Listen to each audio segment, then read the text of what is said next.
nakatira ang isang magiting na hari at ang kanyang napakagandang may bahay, ang Reyna. Nakatakdang magsilang ang inang Reyna ng isang malusog, mabait at magandang sanggol na babae. Kay gandang panahon ng taglamig. Panahon ng pagbuhos ng busilak ng niebe. Sana'y maging kasing puti ng niebe ang ating magiging anak.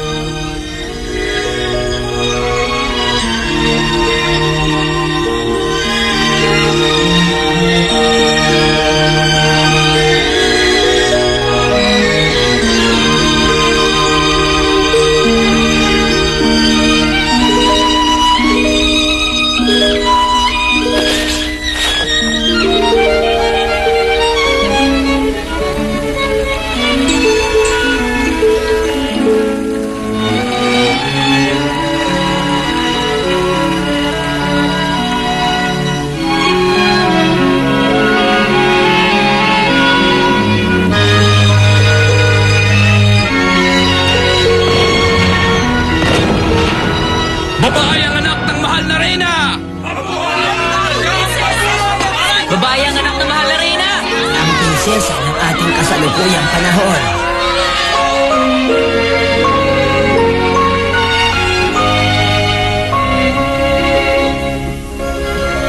Pagmasdan mo siya, kasing puti ng lilak, kasing busilak ng niebe. Tunay nga. Huwag kang mag-alala. Ako ang mag-aaruga sa iyong munting prinsesa.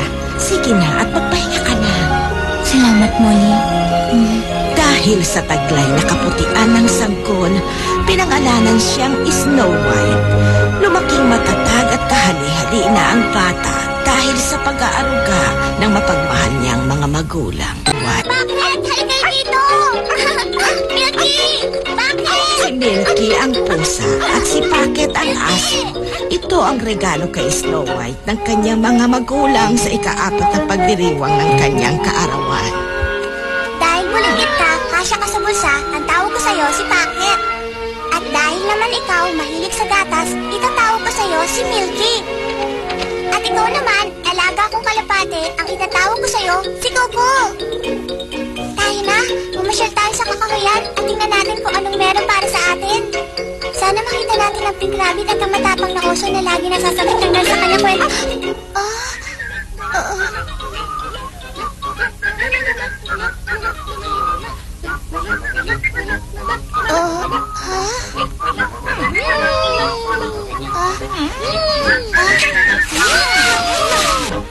Prinsesa! Prinsesa Snow White!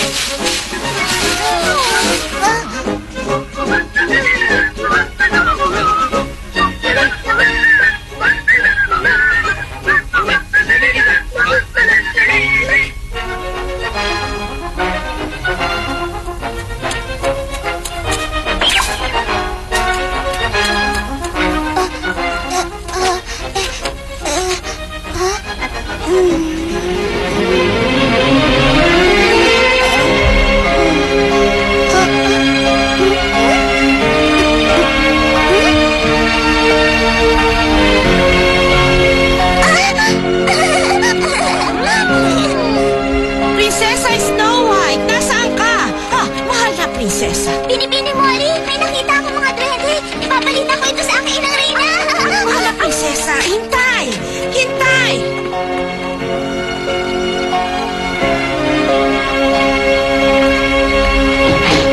Mahal na prinsesa.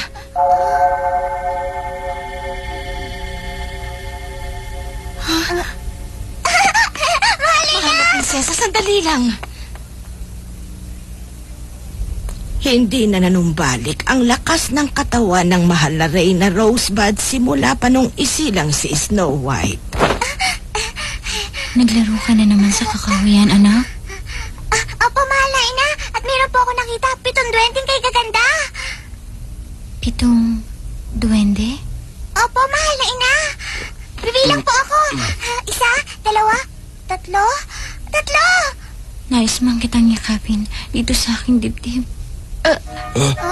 Snow White, kailangan na magpahinga ng iyong mahal na ina. Pero ama, sasabihin ko lang naman ang aking nakita sa kakahuyan. Sa ibang araw na lamang, ang iyong ina ay may karamdaman. Di naman po iikot ang buong orasan. Snow White. Sige po, Ama. Sa susunod na lamang. Magandang gabi po, Ina. Rosebud, mahal kong kabiyak. Dapat kang maging matatag. Mahal kong asawa, di magtatakal ako'y lilisan. Huwag kang magsalita ng ganyan, aking Reyna. Alam kong gagaling ka. Wala nang saysayang lahat. Mahal na hari, aking kabiyak. Makinig ka sa aking sasabihin at iyong tuparin bilang habilin. Ang aking isip ay binabagagag sa bunsong anak na si Snow White. Nais ko sana humanap ka ng panibagang kabiyak. Kung may kanilala sa aking bunsong anak si Snow White. Rosebud, aking Reyna! Rosebud! Mahal kong asawa! Bakit po binibinging, Molly? Walang Snow White. Walang anuman. Mahal na Reyna! Ilang araw pa ang nakalipas.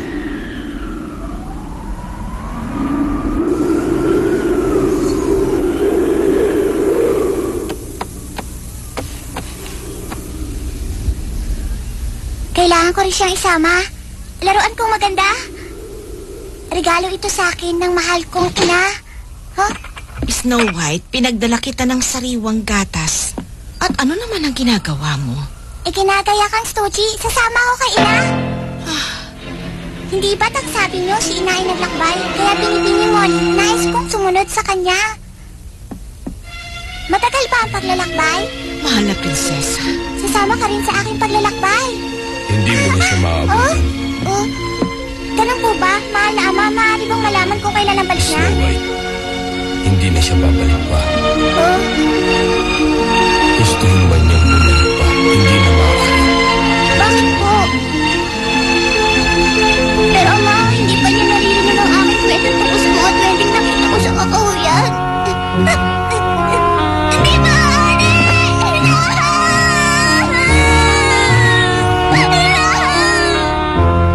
Ngunit mahal na hari, patawarin ako sa aking sasabihin. Ngunit ang huling habilin ng mahal na Reyna ay hindi nangangahulugang basta na lamang kayo mag-aasawa. Ang pag-aasawang tinuran ay pag-aasawa sa kauri ng inyong dangal. Ang kahariang walang Reyna ay tungkol sa kalagitang walang mga tala.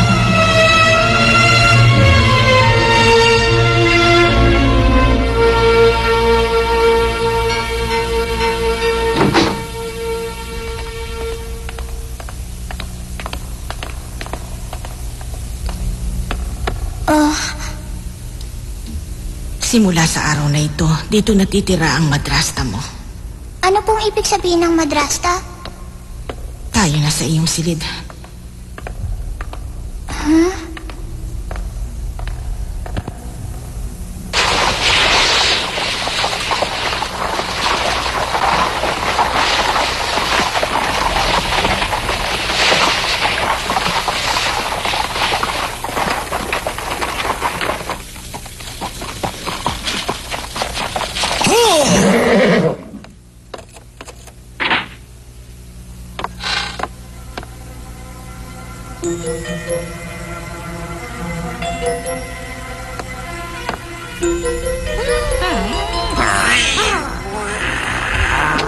Milky, bakit? Ano bang ingay yan? Bakit hindi kayo mapalagay? Oh?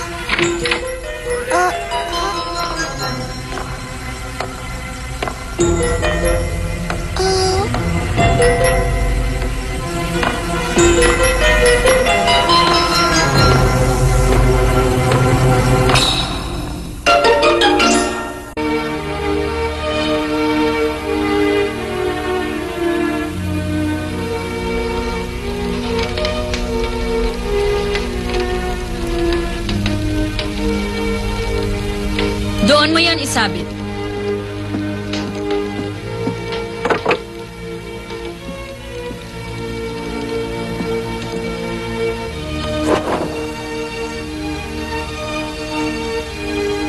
Siya ang bagong asawa ni Haring Conrad, isang malayong kamag-anak, ngunit bantog sa buong kaharian dahil sa kanyang kagandahan. Magandang araw po sa inyo. Pinagdala ko kayo ng mainit na tsaa. Talaga bang maganda ang dating reynang dito nakatira? Paumanhin. Huwag pansinin ang aking katanungan. Ni hindi mo na kailangan pang sagutin.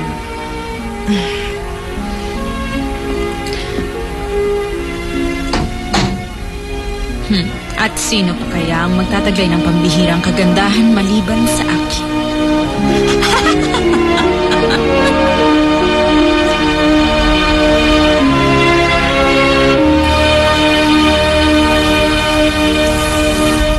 Snow White, anak. Siya ang iyong magiging ina.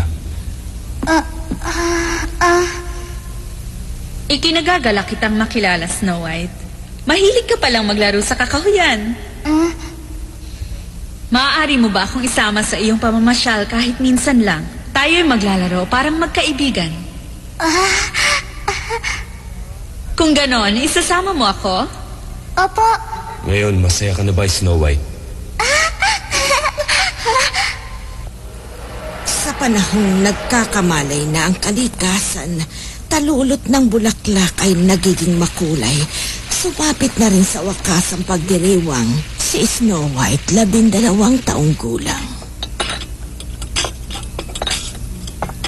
Sa 12 taong nakalipas, lalo palang gumanda ng gumanda ang Prinsesa Snow White. Totoo ang sinasabi mo, at kung mapapansin mo, nagiging gawig siya ng mahal na reyna ang kanyang ina. Sabihin mo, mas maganda sa mahal na reyna. Sana kasing ganda rin tayo ng mahal na prinsesa.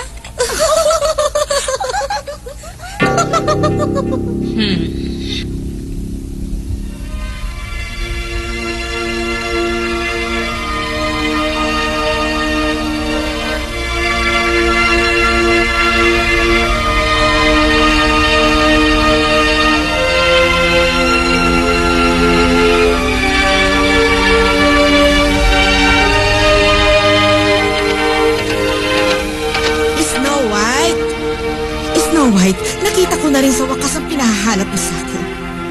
Maraming salamat, Binibining Molly. Ito ang itatali ko sa mga bulaklak na ligaw upang mapalapit ako sa kalikasan. Bagay na tagay para sa pagdiriwang ng iyong kaarawan. Malaking kagalakan para sa araw na ito. Parang kayong may kaarawan sa araw na ito, Binibining Molly. Ang mabuti pa, mahal na prinsesa. Bumalik na tayo sa kastilyo at isuot mo ang bagong vestido. Binibining Molly, kayo talaga?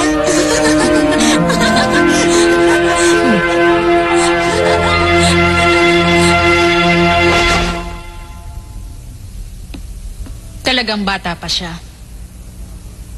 Mas maganda pa rin ako sa kanya. Ano sa palagay niyo, Binibining Molly? Sa taglay ninyong kagandahan, kahit anong damit papagayan. Ngunit isang damit lamang ang dapat kong isuot para sa pagtitipon. Hindi ko maaaring isuot ang lahat ng yan. Inang Reyna, maaari po ba ninyo akong tulungang pumili ng damit na isusuot mamayang gabi? Isang malaking karangalan. Subukan mo ito.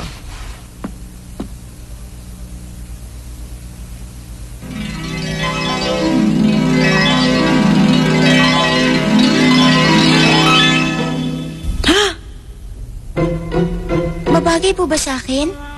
Hindi maganda para sa may kaarawan. Hindi na babagay sa'yo ang tabas ng damit na ito. Subukan mo ang isang ito. Kayo po ang masusunod.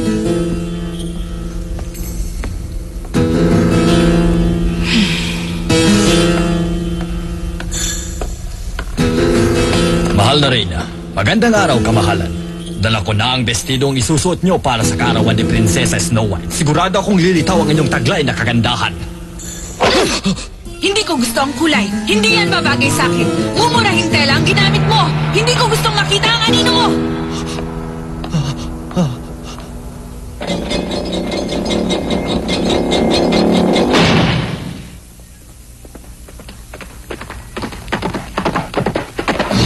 Totoo ba ang hatid mong balita? Nasakop na po nila ang ilagang bahagi ng ating kaharian. Kaya po ako nagsadya rito, mahal na hari, para humingi ng tulong. Kamahalan, kailangan na mabilis ang pagkilos. Malaki na ba ang napinsala? Opo, hindi lingid sa inyong kaalaman na dati ng magulong lugar na yon at lalo lamang lumala sa pagdating ng mga mananakop. At ngayon, sa gitna ng kaguluhan, humihingi ka ng tulong upang saklolohan? Opo, kamahalan. Sige, naunawaan ko. Bumalik ka na ngayon din sa iyong pinuno at sabihin mong ipadadala ko ang sandatahang sundalo. Salamat po, kamahalan. Tipunin ang lahat ng hukbong sandatahan!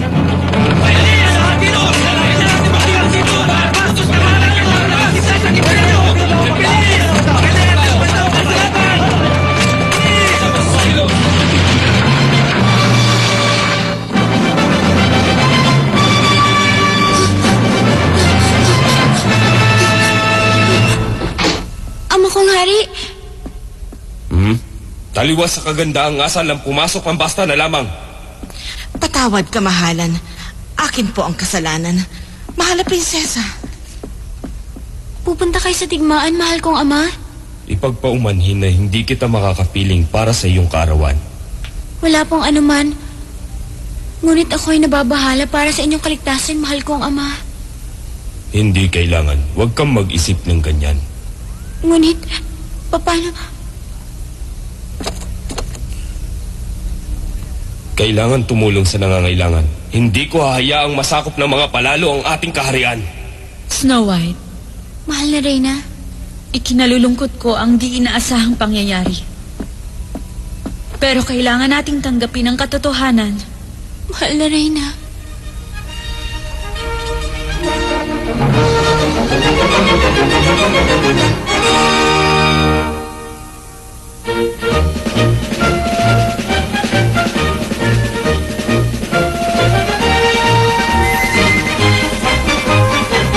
Huwag mag-alala. Babalik ako sa lalong madaling panahon. Pagpalain ka, mahal kong asawa. Hanggang sa muli nating pagkikita. Sulong! Sulong, mga sundalo! Yeah!